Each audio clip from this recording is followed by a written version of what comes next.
December 20th, 2024, 5 days away from Christmas. And of course, a lot's going on in the world and around the world. So we'll be talking about that here on World Edition.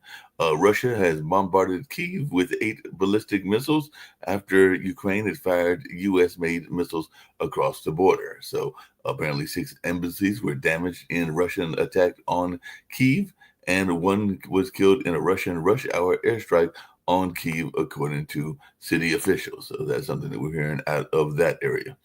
And a 7-year-old girl was killed and several injured in a stabbing attack at Croatia Elementary School. So that is something else going on, as that was a knife attack. And some of the folks in that area said, we are horrified. So that is something else that's going on, as a pupil was killed in a knife attack at that Croatian school. And NPR is saying that history is never end, but are we at a crossroads? Do you feel that the world is more out of control than it used to be? There's a reason for that. And even the Associated Press has reported democracies across the globe are at a crossroads as authoritarians seek to chip away at freedoms. And even Social Europe said progressives under pressure confronting the gradual rise of authoritarianism. So we'll see if folks agree or disagree with that. And the Trump-Putin relations enter a new chapter, and the world is at stake, is what some folks are saying. Putin says Russia is ready to compromise with Trump on the Ukraine war, and Putin says he's ready for potential talks with Trump during year-end news conference. So that's something else that was released as well. And Malaysia agrees to resume search for missing passenger jet. So hopefully the fourth time is lucky. Malaysia to restart the search for missing flight MH370 10 years later. So it's a plane that's been missing for a while, and Malaysia agrees to launch a new search for that MH370 plane, which vanished a decade ago with 239 people on board. So who knows? Maybe they'll figure out what happened to that fateful on that fateful night and with that flight and all along those lines. So hopefully they'll come up with some closure in that story. A satellite time lapse shows the world's biggest iceberg is on the move again. So a 1 trillion ton megaberg is roaming the ocean once again. So it breaks free in Southern Ocean.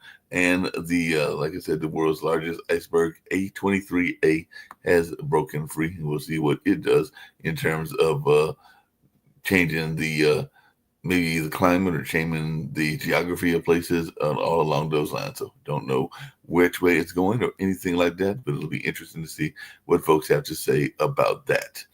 International students are urged to return to U.S. campuses before Trump inauguration. So Iowa schools to international students return before Trump's inauguration, and UC and CSU in California are also urging their international students to return to campus before Trump takes office, and even Maryland colleges are warning students to do the same. So it does look like a lot of the students are being told to come back to campus sooner versus later.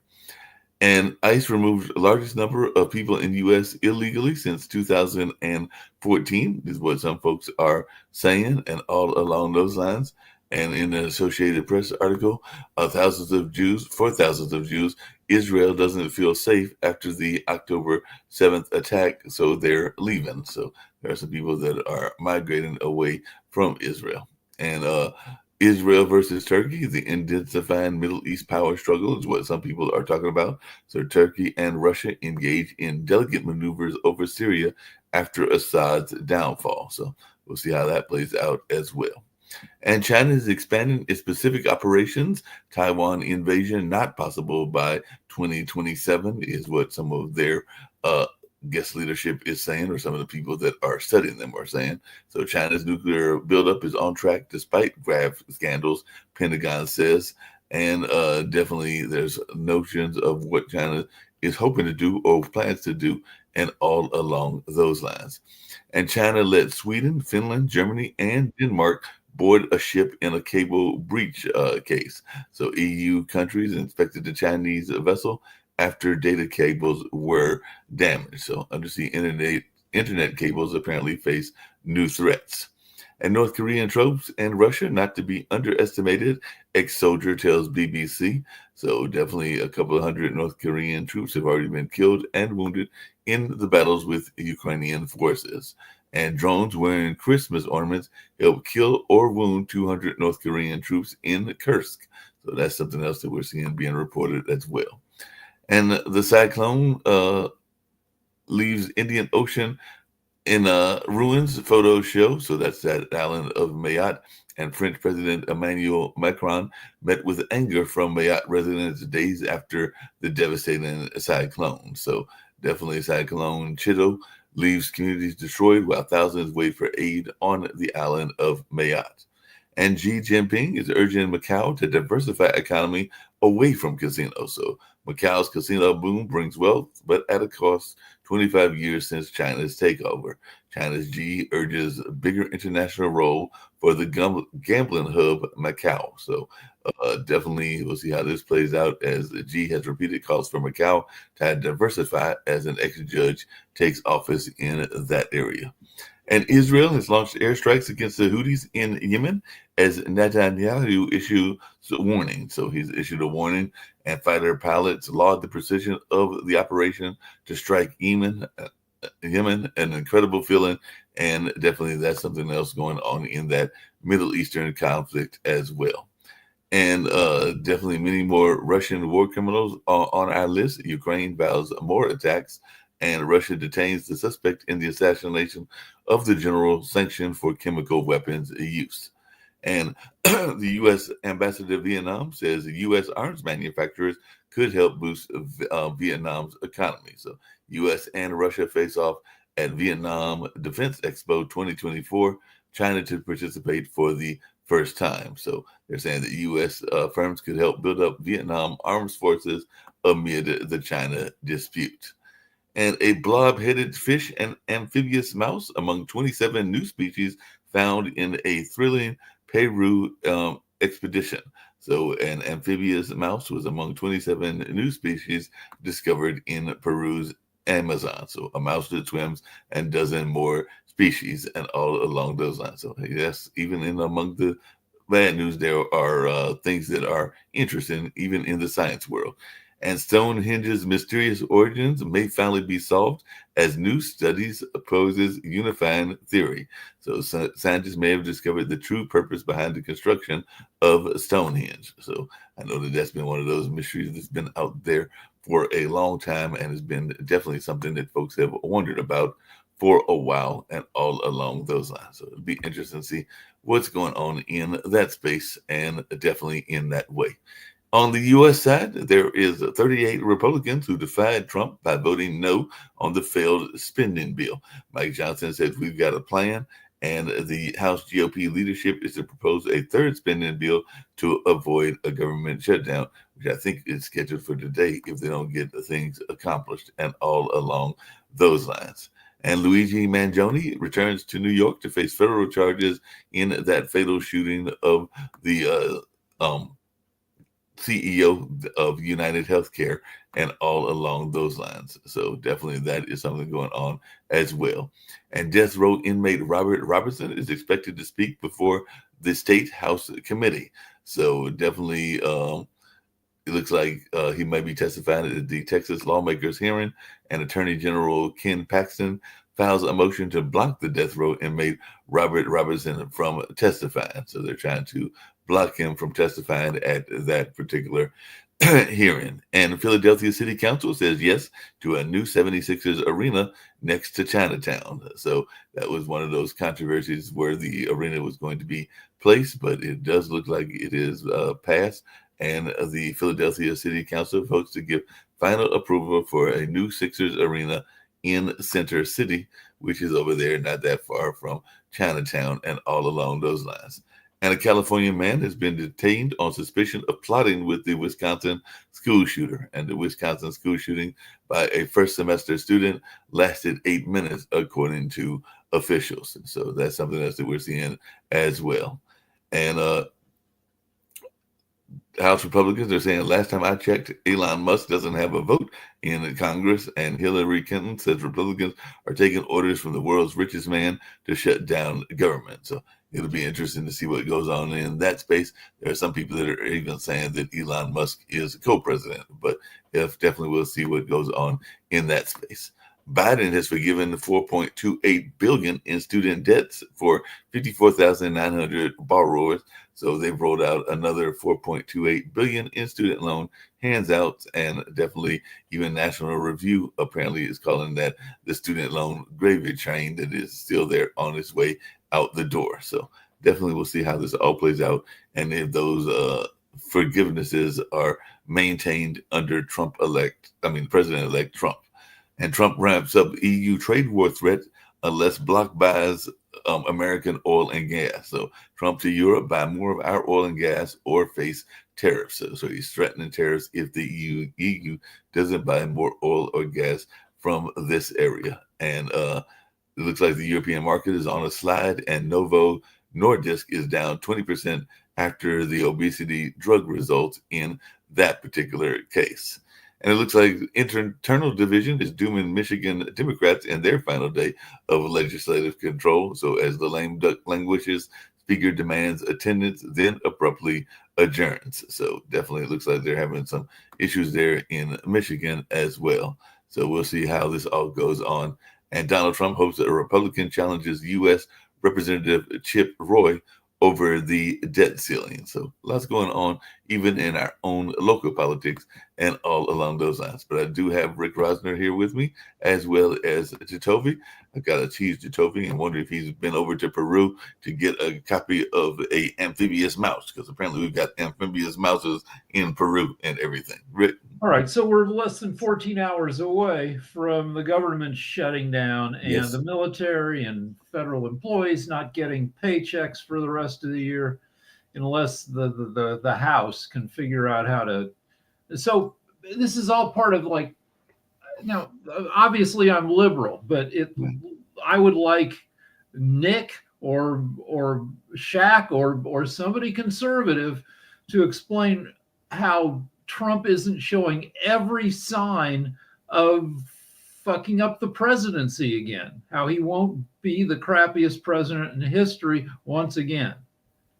Yeah, well, we'll have to see if they start showing up. We officially have America's first oligarch. That is what Elon Musk is, our official first oligarch. Yeah, but we're two big liberals here. There have to be points to be made on the other side, and I would like somebody to show up and either make me feel better about what's gonna happen, or to piss me off so we can do some yelling. But let's be honest, though, and this is why I keep saying about being honest. It is bad if we changed Elon Musk's name to George Soros. Could those same arguments that they are trying to make, would they still make them? And my guess is no, because this is where we get to the political back and forth. The idea that, okay, well, it's Elon Musk, and why are Democrats against Doge and trying to cut spending? Well, Elon Musk has not gone through any background check. Elon Musk has never received a vote. Elon Musk is just a rich guy who's looking out for his self-interest. Sure, he may want to cut here and talk about this government efficiency. However, Elon Musk has lots of contracts out with the government. Well, and he's not going to... The value of his stock, his personal holdings, according to some articles, his net worth has doubled to $400 billion since the election. So Trump wants to get rid of the debt ceiling, which is this horrible thing that has to be voted on every year or so, so we can keep the government functioning. Kim asked me a question, which is, why does Trump want to stop work from home? Because there's a lot of remote workers, and apparently he wants to stop that. So I guess Kim, through chat, is asking, why would he want to stop that? remote work has been going on for a while. So what's the reason behind not wanting remote work? Well, he wants less workers, period. Musk and Trump want fewer federal workers. But the debt ceiling thing, yeah, the debt ceiling is a mess to deal with. But Trump wants to get rid of it for, at least according to the sources I read, so he can give another huge tax cut to billionaires and corporations, which Nick and David Walker,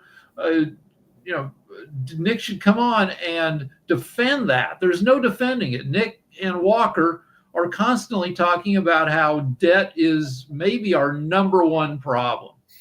Kim had brought up another point. She says they should stop paying the dead people 1.6 million government. I think you mean billion, because billion. Is it billion? All right. Well, it says million, but I doubt it's million.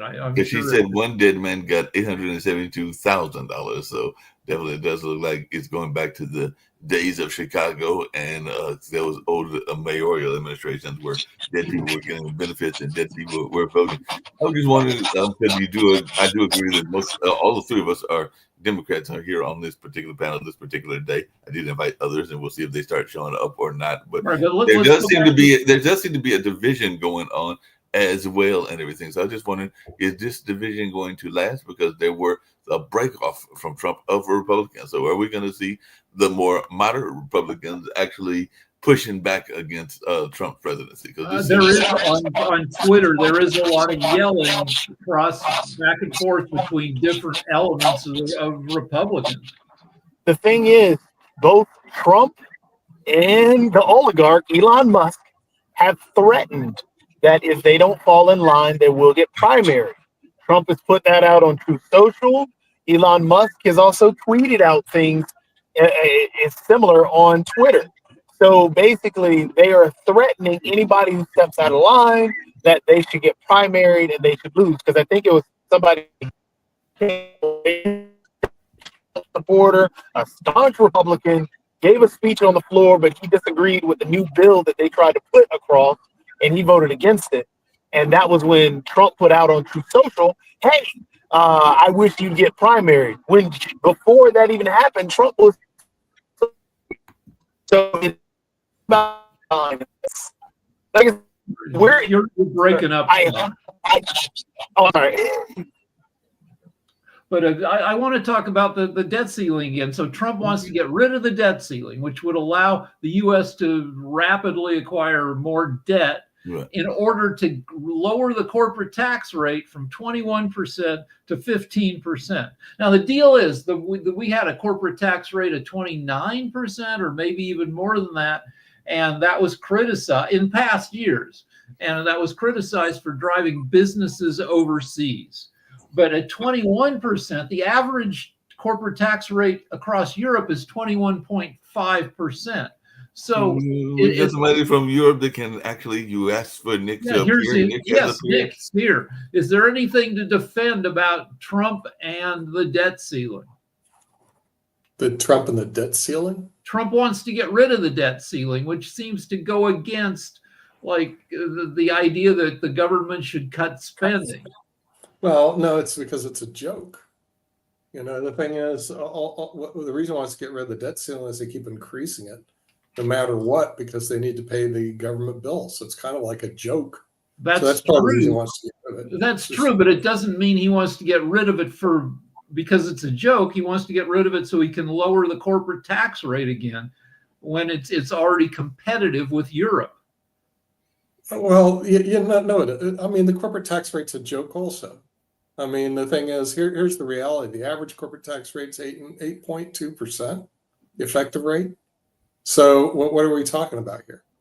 Then he wants to lower the official rate from 21 to 15%. It doesn't matter. The marginal, as people all know, the marginal rate doesn't matter. It's the effective rate that matters.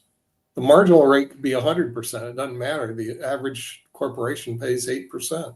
In tax in the U.S. So if he lowers it, it means nothing.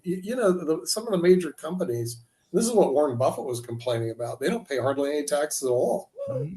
Tesla, for example, your great Elon Musk, his company paid zero taxes. So the 37. So what does it mean?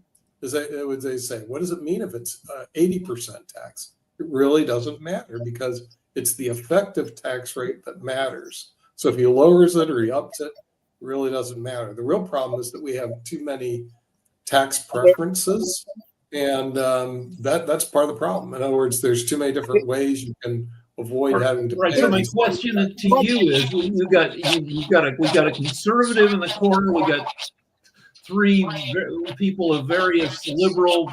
So say some stuff about the coming Trump-Musk administration that gives you confidence that it won't suck or make us feel less nervous about this. No, it will. As a matter of fact, Musk even said it's going to hurt. And I totally agree. It's going to hurt all the poor people and all the middle class people. Now the real problem is it going to hurt the rich people? Probably not. So here this will make you feel very comfortable. Everybody listening, you're going to all get screwed.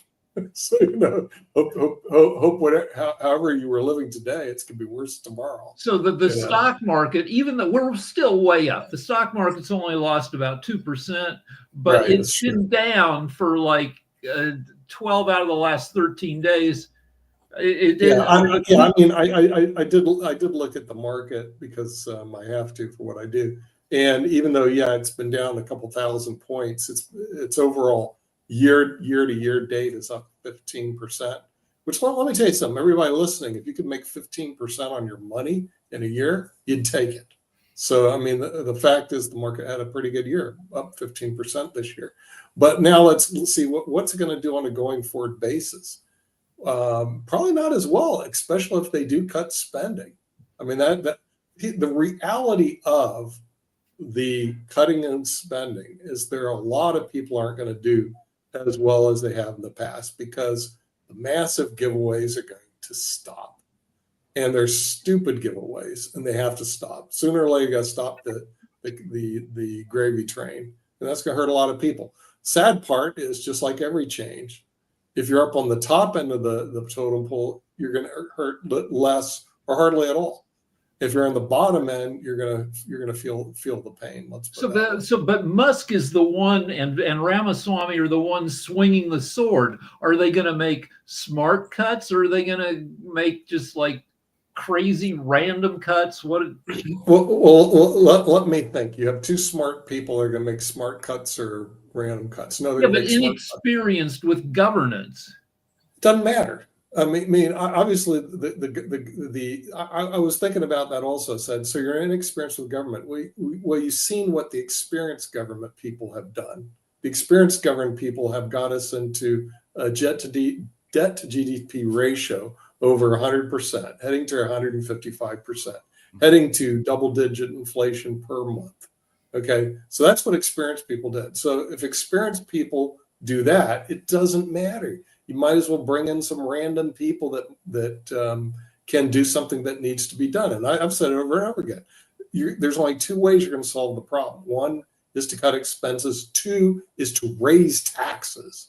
And three is to do both. Okay? Well, they're obviously not going to raise taxes. And that is wrong. Okay, see, that's wrong, Rick.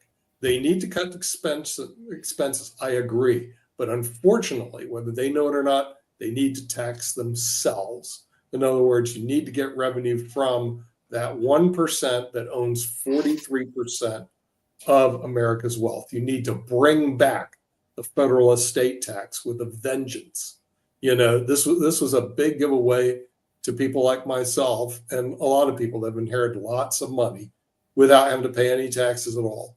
It's an abomination. Is it entirely gone right now? I thought it was like you could. No, but it's effectively gone. I mean, they moved it up 12.5 million or something. You can pass. Plus, if you get a good estate tax attorney, you pay hardly anything at all. So the thing is, they need to bring that back. And this whole notion of double tax, I never paid any taxes on it. My parents may have, but I didn't pay any. And I'm grateful for the fact I can inherit money and pay no capital gains tax, no income tax. Nothing at all. And frankly, it's wrong. And everybody who's inherited money knows that we should have paid something rather than Nothing. Okay. So they need to bring back the federal estate tax. I'm sorry. And they need to bring it But back with the pension. Nick, along You that know? same lines, just a real quick question for you, because it does seem like they were talking about the infighting among the Democrats. I think that was one of the reasons you left the Democrat Party, but it seems like there is infighting among the Republicans now. Marjorie Taylor Greene would not make a pledge on Social Security, and actually somebody was trying to show her a document, and she actually threw it on the floor and was upset that they even brought it to her attention. So are we going to see a big infight among the Republicans, as much in the way that we saw among Democrats and others? And if so, Yeah, how would it play out? probably. And I left the Republican Party too for the same insanity that they had with the Democrats Party. And so at the end of the day, what they don't teach people is don't follow party lines. You have to, unfortunately, independently think and fact check everything, because the thing is, all the stuff you're getting on, a lot of the stuff you're getting on the internet, it's just made up.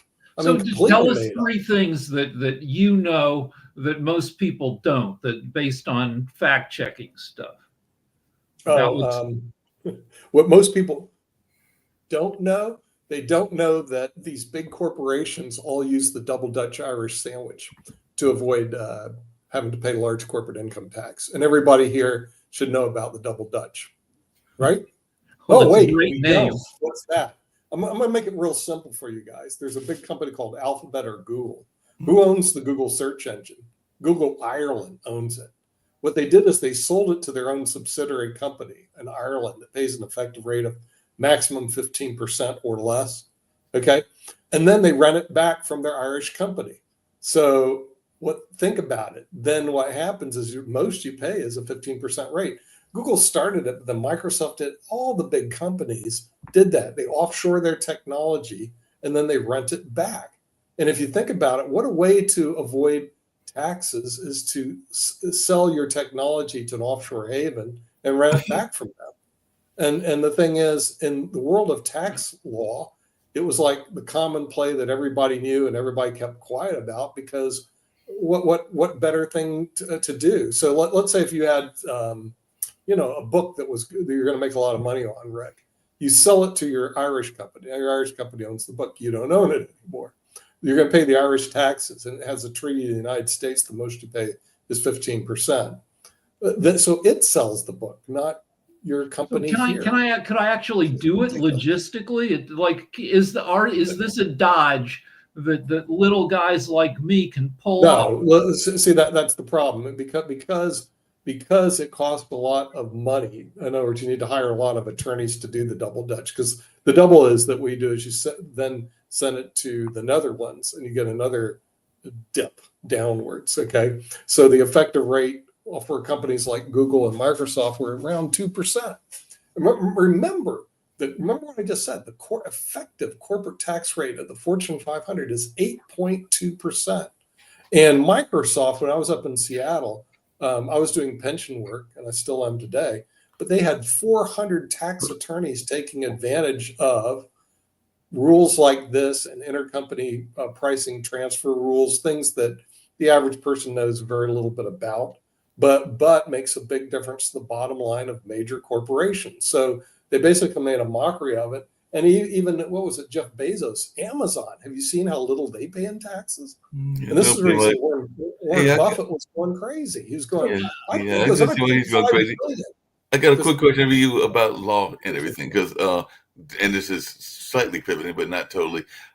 There's been a lot of noise around New York and New Jersey around these mysterious drones. And apparently the FAA issued a temporary ban on drones. I mean, I've got a drone floating around here somewhere. It's a little small one and everything. So is this illegally going to stand up? Because, I mean, there are the drones that are the bigger drones that are the bigger, like military type drones, but there are small drones as well. So people, I mean, I imagine there's tons of kids and adults that have drones in New Jersey, New York. So is this actually going to stand up, this notion of restricting drone flights in New York? Of course. I mean, the thing is, JD stands just depends. But for the most part, you don't have the right to invade other people's airspace, Mark. I mean, it's been litigated extensively, especially in New York, where you build a building and then somebody will sue you because you took over their airspace routes. I mean, so yeah, stuff like that. They'll get rid of these drones without having to shoot them down. I have a lot of confidence. What I don't have a lot of confidence in is what they're going to do with the pork. And I see stuff which I'm not sure. Speaking of pork, and I wanted to get back to the pork as well, because the Senate has advanced a bill to boost Social Security benefits, not cut them, but to boost Social Security benefits. There are millions of people, so they're expected to hold a final vote on a bill to change the Social Security rules. But I know that there's people even here that on our network they're talking about changing. Those don't go to your regular Social Security beneficiaries. They go to people who are disabled and other people like that. And it does. Remember, Social Security is under strain, and the thing is, the real strain will take place around the year 2035. But here's another thing that I found people didn't know, and I thought everybody knew, that there's a cap on Social Security income. Okay, and when I was working at my pension firm, I mean, if you're a high income earner, you know there's a cap, and it was always a great day when my income went over 170,000 because my CPA would walk in the room. You don't have to pay Social Security now anymore, and I'm going, great. That saves you 12.4% every pay period. That's great. Why? Because you earn too much, and Social Security goes off at a certain level, maybe 155,000, where it is. There's what they call a taxable wage base, and it goes off. So the high earned income payer doesn't pay as much as the low income payer for Social Security taxes. And so then when I told my staff about it, and it was a great day, they're going, what are you talking about? Well, I'm above the wage base. All our actuaries knew about it, but the regular people didn't know. And I said, you didn't know that once you earn a certain amount, you go over that, you don't pay Social Security taxes anymore. Well, they were like stunned. Yeah, that's they new as well. And the other thing is, Mark, here's how they screw people. Okay, as an employer, you know it's 12.4. So you pay 6.2 and then you match it with 6.2. But as an employee, when you see your paycheck, you only see 6.2. And you're going, oh, shoot, I only paid 6.2% in Social Security. No, you didn't. You paid 12.4. Can we go back to so you say Microsoft employs 400 tax lawyers. I assume they did when I was there, yeah. Okay, so when they submit a sheaf of documents to the IRS with the explaining why they're paying what they're paying in taxes, I assume the IRS just throws up their hands and rolls over, right? No. They'll audit and they'll be in tax controversy. But the thing is, they have plenty of resources to defend it. Usually it's on intercompany pricing transfer under Section 482 of the Internal Revenue Code, which I don't do, but a lot of attorneys do. Now, what does that mean? Okay, I've got something in China I'm buying for $1. Okay, it's a motor vehicle. I'm going to sell it to my Cayman Corporation for $10. So Cayman will recognize, that they spent $10 on it. Then Cayman will send it to me for $10. And I'll sell it to the United States for 10, and hence I don't have to pay any taxes on it. So what they do is they basically artificially bump up the cost of the goods so that they have no profit on it when they sell it to the United States. So if I'm going to sell you, let's say this sweater cost me $30. I'm going to sell it to you for $30. And you're going, well, and I don't make any money. Right. What do you mean you don't make any money? Well, actually, I bought it from India for $1, but it was my Cayman Corporation who bought it from India for $1. Then it marked it up to the U.S. for $30. So I recognized all the gain in Caymans, which has no income tax. And so I'm able to sell it to the United States without having to pay any. I have a related question, which is, for a while, and it still happens to some extent, you can buy stuff out of China for super cheap, plus free shipping. That's what Temu is. Yeah, so I bought. Yeah, Temu's big here. Yeah. Okay, so I feel like that it's not just that it's cheap to make stuff in China, but that China must be subsidizing these exports to wreck American manufacturing, that is China losing money on a lot of this stuff? Yeah, they might be. I mean, Rick, you're talking about something that actually happened in corporate America years ago. What they would do predatory pricing. So if you and I were in competition, and I was stronger financially than you, I would lower my price till I drove you out of business. So let's say I'm selling pensions now for like $2,000, and you come in as a competitor. Now you're selling it for $1,500. I'm going to lower my price to $75. Why? I'm going to do it to drive you out of business. And once you're driven out of business, I'll bring my price up to 2,000. It's called predatory pricing. It's a common play used by American corporations for years. Now, of course, the Chinese aren't stupid. They can use it internationally. The Americans are stupid because they're financial idiots. And so what happens is it's not surprising that predatory pricing takes place all the time by the Chinese. And so when interesting, they said, well, when Trump pays the tariffs on it, he's already said he's going to, because he wants he already said it, and that's what I reported earlier, that he wants the EU to buy American oil and gas, and if they don't, that he will put tariffs on our European allies as well. So he just announced Yeah. I mean, the thing is, he's going to use tariffs as a weapon, Mark. I mean, there's no, because you got to remember that Donald is like one big kid. He's like you have to imagine a 8-year-old middle schooler or 12-year-old middle schooler who now is in charge. And he's found a new toy. It's called tariffs, something that the Congress can't touch or do anything about. So he's going to use it as a weapon everywhere he can, because he doesn't have to have congressional approval. So he's a little kid. Speaking of weapons, tariffs, and he's going to use it. It'll be speaking of weapons and using them and everything, the three of you, I do not, because as y'all know, I get around by mass transit and the friends and family. That's how I get around. I don't have a car anymore, dude. I get around. Well, the two of you, you used to have a car, and the other two do have a car, because Jacoby's riding around in his car. So my question is this whole notion of reducing emissions. Do we care about this? Because that's one of the things that Biden is going out with, is that he wants to reduce emissions 66% in 2035, which will be 11 years from now, from the 2005 level. So should we care about this whole emission thing? We care, but only to a certain extent. In other words, the thing is, and it really depends also where you live. Like in California, it's bad, but if you look at some other places in the world, Mark, it's really horrible. Like I'd like to go visit Ankit in New Delhi. Have you seen the air quality in New Delhi? It's horrible. They have like 50 million cars. They got zillions of Jatovis running around with cars right now. Little Indians running around polluting the whole city. You can't breathe. You can't even see. So I can't go to New Delhi. By the way, Beijing's the same way. China may be wonderful, but it is polluted as heck. So U.S. is actually, relative to a lot of countries, done a lot better on the AQ. The air quality index is much better in the United States than it's been. So if he lowers it, the real thing is, and this is what David Walker talks about, very important. It isn't benefit, it's cost benefit analysis.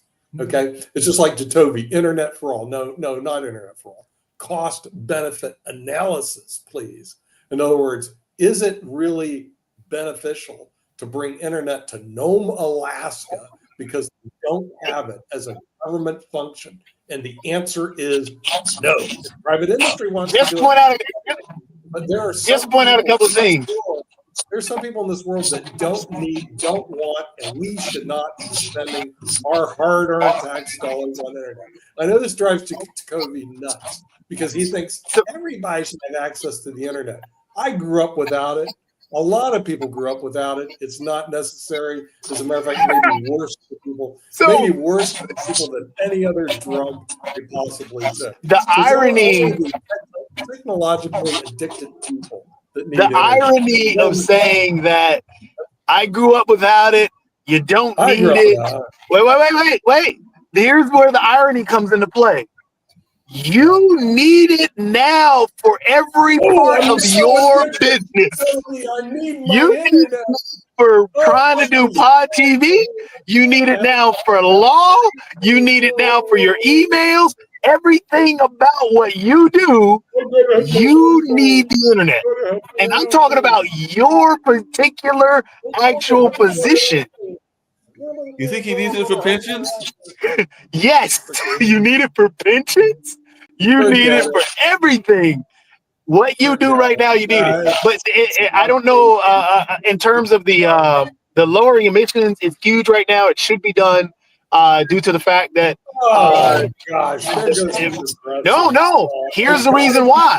When, for example, we talk about you have, and it's never going to work, but you have right now an individual that they're trying to put in the head of the health department who's a giant conspiracy theorist that wants to look at vaccines and autism. Well, we already know there's a debunked link there. There's no actual connection. However, he will not look at the fact that there is a rise in respiratory illnesses as there's a rise in emissions. All right, so I have a question. So I have a question. Am I being a bad American when I buy from Temu? I bought my wife a Christmas tree brooch for $2 in case she wanted to be festive from Temu. And it turns out, no, she did not like the brooch, so I'm out $2. But yeah, the answer is yes. You buy anything from China, you are being a bad American. And the thing is, and what you don't get is, even though I like the Chinese, I have really good friends on understanding China. But if you ever watch the website, people go to the Facebook page, sign up for Understanding China. You'll find one thing: China hates us.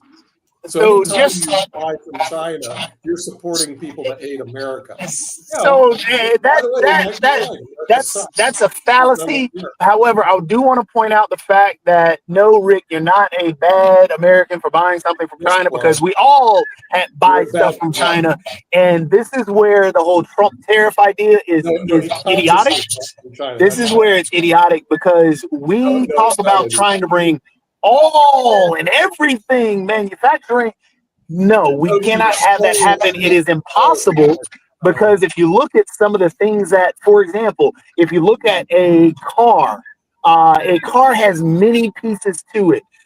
You cannot produce everything in the US, because then some of those jobs that are actually sent overseas allow us to have higher paying jobs in particular areas. So if we're going to bring back these extremely low wage jobs that, one, are tough to produce here anyway, and you lose money for actually production in the U.S., that's not going to fix or help us. So throwing a tariff on there, trying to force that back into the U.S., won't do anything but cause even more problems and cause for the actual cars to become more expensive. It's actually a balancing act. Jacoby, that's because minimum wage is too high. Rick, check out what the minimum wage is in China. Do they even have one? Wait a minute. Minimum wage is so now your argument. Let me Google it. So now your argument is, Nick, you're stating that in the U.S. we should pay people less than a living wage. Absolutely. Come. We do that already in China. Let's find out from Rick. You got to have your facts in front of you. So minimum wage is about 2,300 won per month. Now I have to figure out the conversion rate. You got to convert won. What's 2,300 won a month? I have no clue. So you got to understand China, man. If you don't know what's going on in China today, and they don't teach that. Well, again, if we talk about these companies like this, remember now, as Rick is looking that up, we have to think about the company that actually put out the suicide nets outside of it because of the amount of money that they were making. So if you're talking about not paying people a living wage, have an answer here. A won is worth 1/7 of a dollar. So 1/7 of 2,300 is a little more than $300 a month.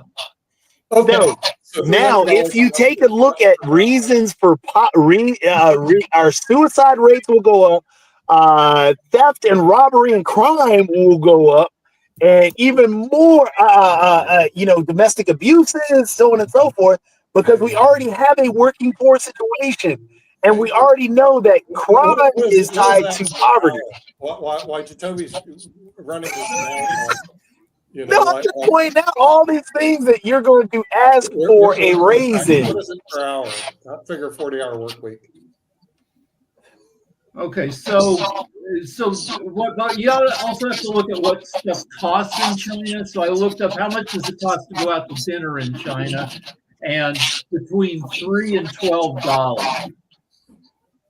So Okay, but I'm trying to figure out what the minimum wage is over there in China. There's got to no, be. it is between 2,300 and 2,700 won.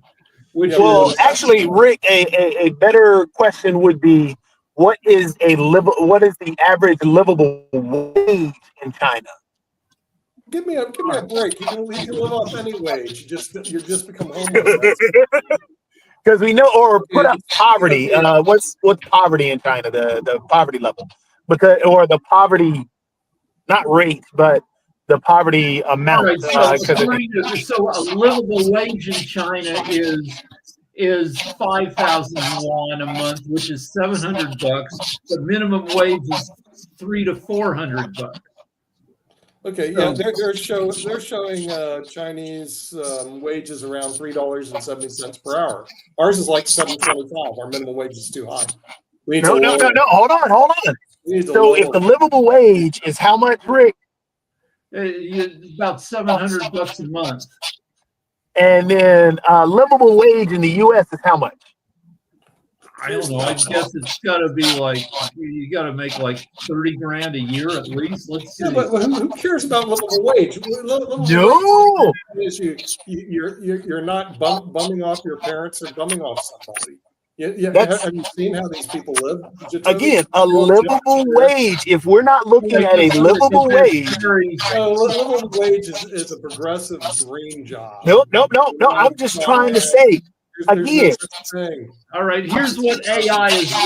Here's what AI is. Here's what AI gives us for living wage.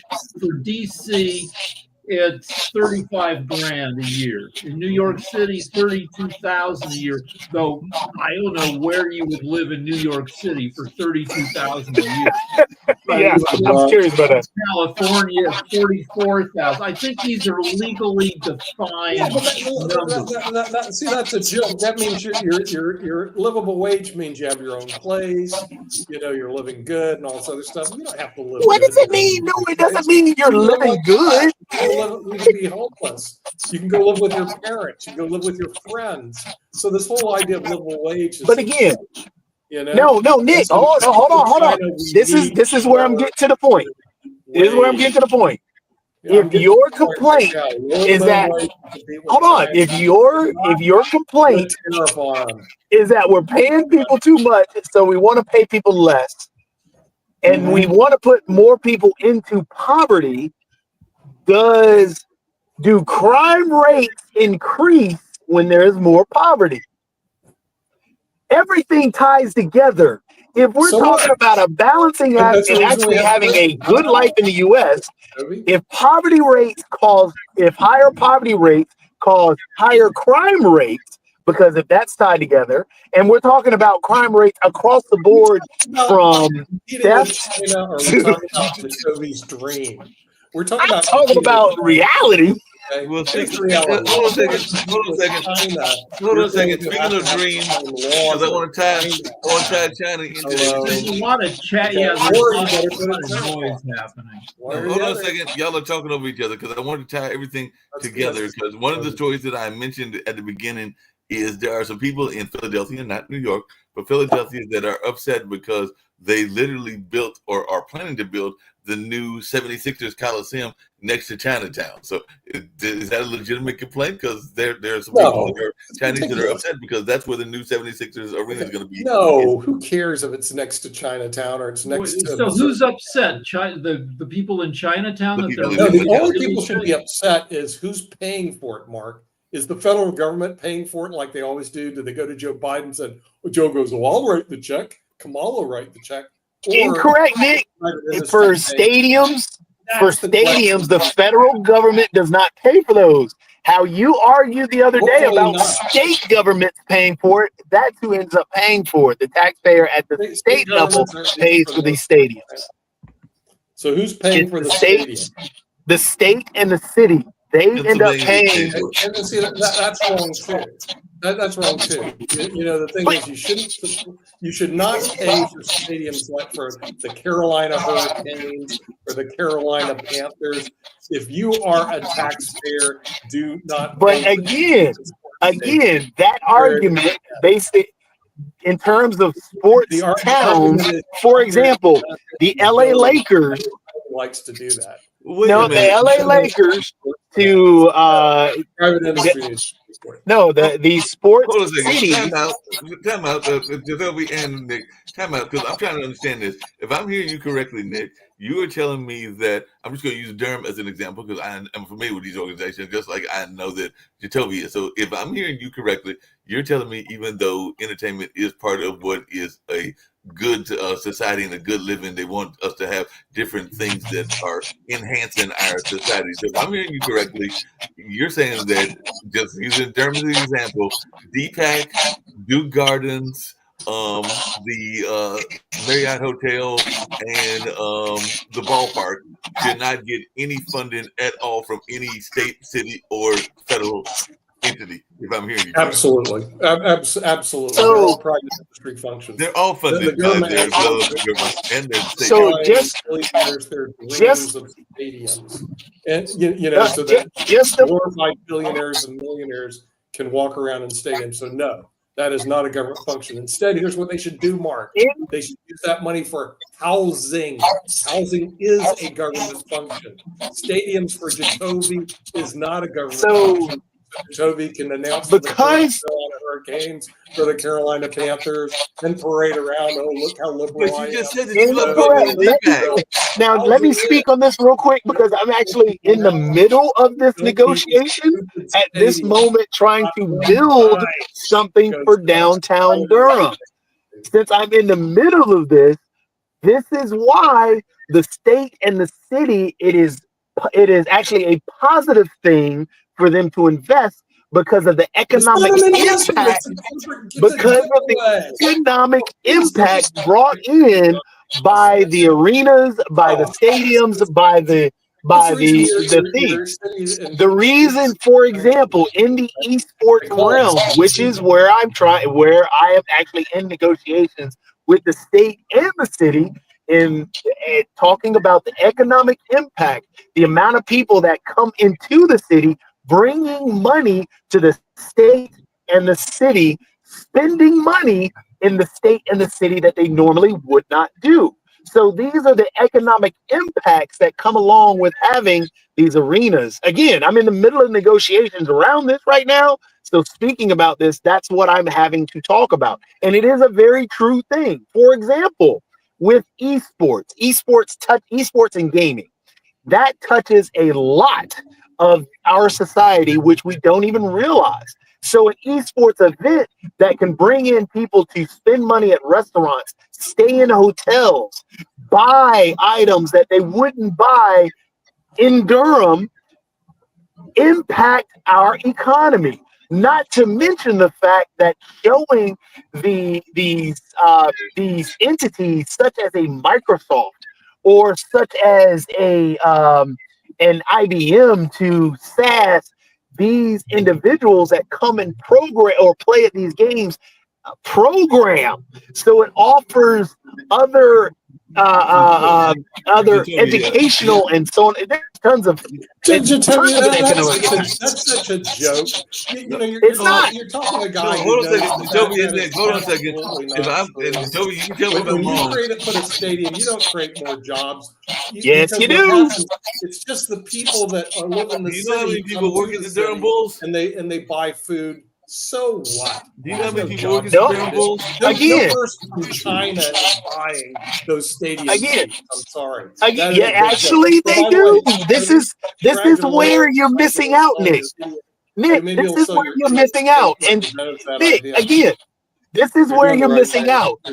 In terms of an arena like the one that I'm working on building, in terms of the esports, a lot of individuals, for example, running a League of Legends tournament. League of Legends is it's either the number 1 or number 2 game globally, esports wise. It is majorly played overseas in different areas from China to South Korea, to various areas overseas. Those individuals coming to Durham, those teams, buy stuff and learn about the city of Durham and buy stuff from Durham. So that is an economic impact. And then when you talk about jobs, having people work at the actual arena when there is an esports event and when there isn't an esports event is an actual job. Having kids that work that are locally at Durham Tech that actually go through their cybersecurity programs that I'm in the middle of creating, as well as their game development programs, come to the facility and actually have internships where they actually set up servers, run the computers, edit, and do all these things, teach classes that they then can go to, say, for example, McKinney, which is one of the larger advertising companies that is in Durham, local to the actual arena, and they can actually hire people from there. So plenty of economic opportunity. So you can have the same thing if you build a bloody house, and then people would have housing. So, hold on, Not at all. The same Toby, economic. does your arena proposal include plans for housing around the arena? Housing is So- good. We need So housing. in terms of We don't need housing, stupid arenas. the plan for the arena is not to build houses. No, I cannot do that. That is not part of the arena. However, the plan for the arena is to work in those communities those lower to poverty level and the considered at-risk communities. Work with those students.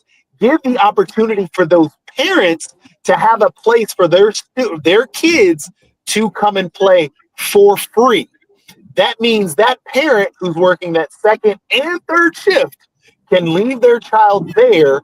Their child will be able to eat for free, play games for free, sit in on classes from Durham Tech for free, also be able to print out things. They will be able to take a financial literacy class. All right, so hold on. So your arena All plan, paid for by government funds. Nope, not paid by our government. Your arena includes classrooms, is what you're saying. And does your arena include retail? Because an arena only has so many nights when it's used a year. But if you have retail, then you get people using it every day of the year. So the arena itself, there will not be any money transferred in and out of that arena. Reason being is because of the individuals that you're talking about struggling with those housing areas and their parents and communities for the kids to go to safe opportunities. So in terms of the retail space, that's what that is. The kid will go to a community organization, they like a mentor-mentee program, which is free for that child to join, as long as they're active in that program, or the PAL program, which is the Police Athletic League with the Durham Police Department. They can join these organizations that are going to be partnered community organizations for free. That kid can then stay at that facility as long as they would like to for free, giving that parent the freedom of, okay, it's a safe space and so on and so forth. That kid can also eat for free because this is not paid for by the government. It will be a partnership with the government to create basically a new age library for these kids to be able to come in, learn. They will take financial literacy classes because they will be able to sell. And this is where the retail portion comes into play, because there are 3D printers that'll be in there. Those kids can actually create items and then sell those items at stores that I've already partnered with. So they have to take the financial literacy class to sell. So that kid, your plan, do you think it's going to succeed? Do you think you'll get? Oh, yeah. Yes, yeah, it'll definitely succeed because what's the capacity of your arena? So the arena itself it'll roughly be about 10,000 square feet. Those 10,000 square feet should be able to fit. Wait, no, 10,000 square feet is not much. Oh yeah, and this is why it's broken down that way. Yeah, so it's because of its place where it is in downtown Durham, I'll be able to utilize even bigger spaces around it if I am to have like a giant convention.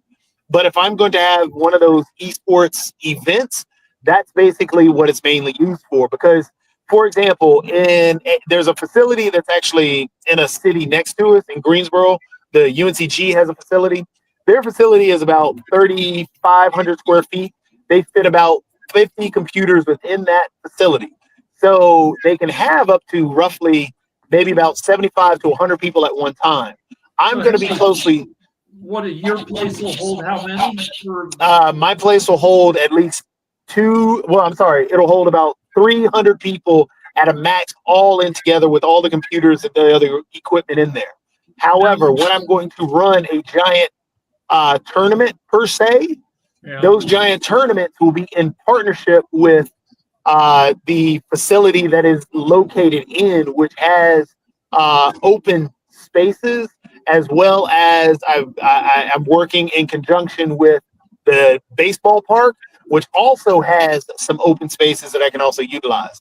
Plus the partnership with the Hayti, that can work as well. So your model is based on esports arenas that already exist in other cities. Kind of. Yes, it's partially built on that, because what people see about esports grows roughly about 40% every year, profit wise, and this is net, not even growth, but it grows roughly about 40% every year. It is due to cross over $2 billion this year, maybe going into next year. It is part of a $200 billion behemoth, which is all of the video game industry. People see the numbers and hear that, okay, they can make tons of money in esports, but they don't see the reality of it, because running an esports tournament doesn't make money. Running an actual esports tournament is utilized to actually advertise and market where you are, what you're doing. All right, so other sectors of the entertainment economy are shrinking, partly because the owners are pricks. Like LA lost 15,000 entertainment jobs this year so far. So you're saying esports is the one segment of entertainment that's expanding. So gaming, yes. The reason why gaming is expanding is if you look at every facet of our lives today is gamified. And that term, it talks about, if you look at the NBA is debuting shot meters and this whole crazy stuff that they're going to put on one of their broadcasts. Where'd that come from? Gaming. This is how gaming touches everything. Everybody thinks of, okay, well, you're going to play on the computer and play against somebody. That's not the gaming that I'm trying to get people to realize touches every facet. What I'm trying to get people to realize is that basketball tournament was a gamified tournament, the one who's coming back around this summer and everything. The TNT tournament. That's a so what I'm trying to get includes, like, when you want to watch an NFL game, you watch it on Nick, where the players are replaced by Simpsons avatars. Is that gamification? Well, yeah, that's gamification. All of it is.